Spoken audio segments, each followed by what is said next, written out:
Ang presko, sarap. Ano to? Ay, may ganun.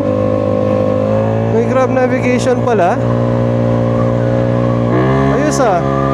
Dapat pala nag-post tayo. Para makita tayo. Yan lang kaya ako post yun, para ma-check ko kung nakita ako. Lamig pa rin yung makina ko. Napaka-angas. Meron kaya ang part na hindi masyadong mainit doon, no? Solar, oh.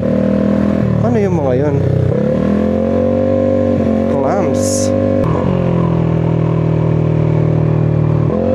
Yan, pwede ko na check yung temperature ng makina dito. Banda siguro 80. Kung 80 siya dito, tingnan natin kung ilan siya sa eraser.